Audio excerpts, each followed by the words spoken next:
Beaucoup de personnes de la diaspora font des business en Afrique, échouent et se retrouvent en train de devoir rentrer en Europe pour pouvoir choquer parce qu'ils ne connaissent pas certaines règles.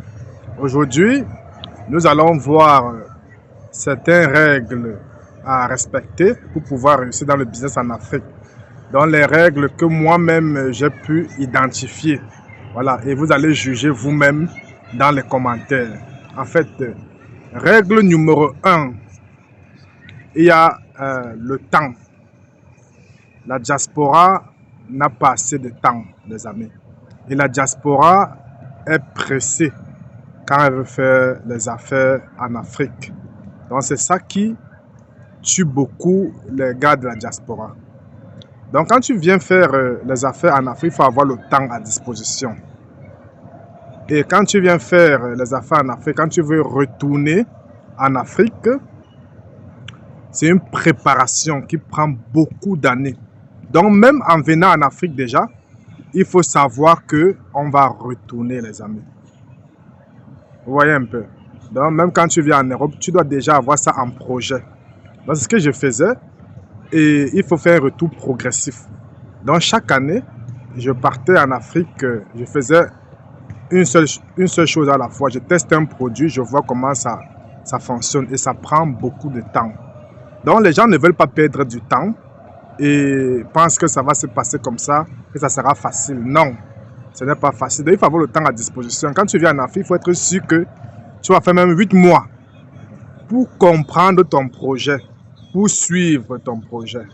Voilà, donc il y a ce facteur, la diaspora n'a pas de temps. Elle est salariée, quand elle vient en Afrique, elle est pressée pour rentrer. Ça, c'est la première difficulté. Ça, c'est la première difficulté de la diaspora en Afrique. Voilà.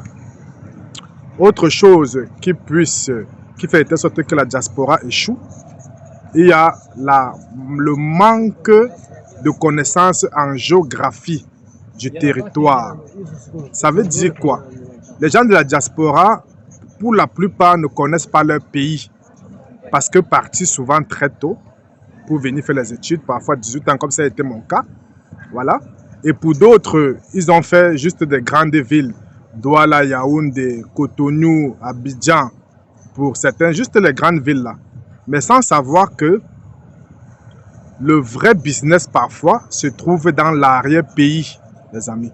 Ça ne se trouve pas en ville parce que la ville est déjà saturée, les amis.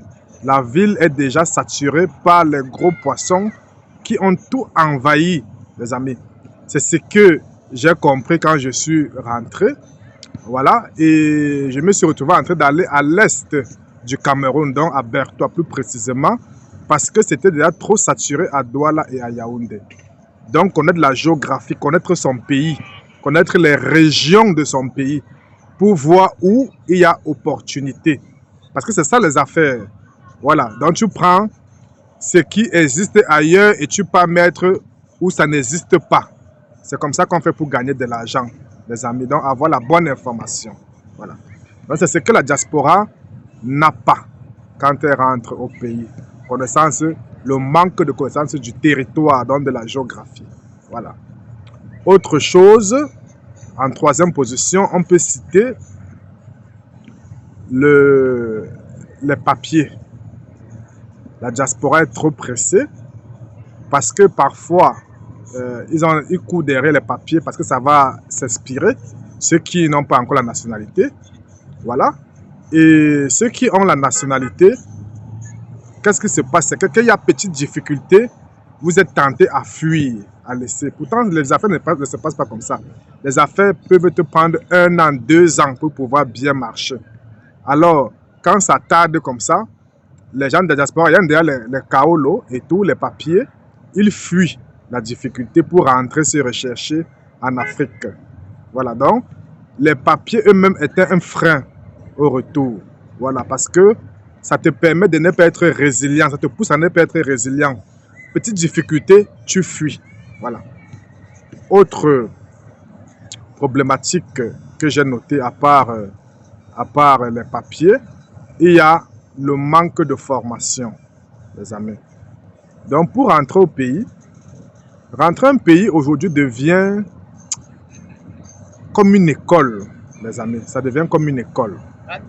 Donc il faut se former pour pouvoir bien comprendre comment ça fonctionne, mes amis. Sinon, vous allez passer à côté. Donc il faut voir les gens qui ont déjà fait ce pas et se former auprès d'eux pour comprendre. Voilà. Autre chose, la diaspora ne connaît pas les mentalités du pays. Voilà.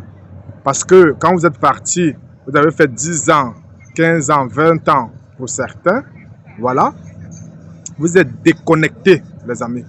Vous êtes déconnectés de la réalité, de vos habitudes du pays. Parce que ne pensez pas que quand vous partez là, les choses changent, les amis. Et quand vous rentrez, vous avez une autre mentalité de l'Occident et qui ne coïncide pas vraiment avec la mentalité du pays. Vous voyez un peu. Par exemple, quand je rentre, je prends les employés, par exemple. Vous voyez, eux, moi j'ai la rigueur du temps. Quand je dis 8 heures, c'est 8 heures. Mais eux, ils viennent parfois à 9 heures, parfois à 10 heures. Quand tu commences à être rigoureux, les employés te fuient. Ils commencent à te critiquer. Ah, voilà, parce que tu ne comprends pas la mentalité. La mentalité africaine n'est pas comme la mentalité occidentale où tout est réglé. Voilà, donc ça prend du temps. Il faut comprendre cette mentalité et ne pas se lamenter. Voilà. Donc, il faut comprendre. Donc, le problème de mentalité, de la compréhension de la mentalité s'impose. Il faut comprendre la mentalité. Ce que la diaspora ne comprend pas et pas se casser le nez et se retrouve en train de retourner. Voilà. Donc, dans une vidéo précédente, j'avais cité également la famille. Je ne vais pas revenir là-dessus. Donc, pour ceux qui veulent voir la vidéo sur la famille, c'est dans ma chaîne qui est un frein aussi. La famille est également un gros frein. Voilà. Donc, il faut changer de mentalité, les amis.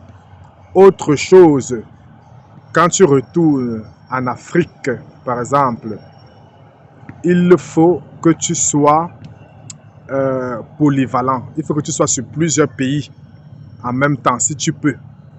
Vous voyez un peu. Donc, connaître l'Afrique aussi, connaître où ça peut aller, ça peut vous aider. Donc, ne pas connaître seulement son pays, les amis. Donc, connaître aussi d'autres réalités d'Afrique. Connaître aussi les mentalités dans d'autres pays d'Afrique. Ça pourra vous aider. Peut-être, ça peut être lent chez vous, mais dans d'autres pays d'Afrique, ça va.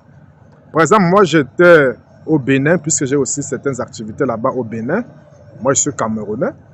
Voilà, mais j'ai vu que la mentalité au Bénin, c'est plus calme, c'est plus doux. Par rapport au Cameroun, c'est plus chaotique, où la mentalité est vraiment un peu très difficile. Voilà, donc ce qui fait que je joue sur les deux tableaux. Vous voyez un peu, donc je comprends la mentalité camerounaise, et je comprends la mentalité béninoise, et j'essaie de faire avec, quoi. Vous voyez un peu, donc il faut comprendre la mentalité du territoire. Voilà. Donc c'est ce que la diaspora ne comprend pas. Et c'est vraiment dommage. Voilà. Donc autre chose que la diaspora ne comprend pas, c'est de faire des business terre à terre. Donc n'est pas toujours penser que c'est parce que vous avez étudié ingénierie, astronomie, je ne sais pas trop quoi, médecine, que c'est ça qui va forcément marcher en Afrique. Vous voyez un peu, non? Donc il faut étudier le terrain, voir ce qui marche. Vous voyez un peu, faire une étude de marché. Et quand vous rentrez, essayez de vous balader partout, causer avec des gens, soyez terre à terre, soyez poli. Voilà, vous comprenez la mentalité, vous comprenez les disparités, voilà, vous comprenez les besoins des gens avant de vous lancer. Il faut essayer de créer le cash flow, donc rentrer directement avec un business qui vous donne de l'argent rapidement. Même si vous voulez faire un projet à long terme, voilà, misez d'abord sur un business qui vous donne un cash flow rapide. Ça peut être un commerce, ça peut être n'importe quoi, mais il faut que vous ayez de l'argent tous les jours, les amis, avant maintenant de penser aux gros projets. Voilà.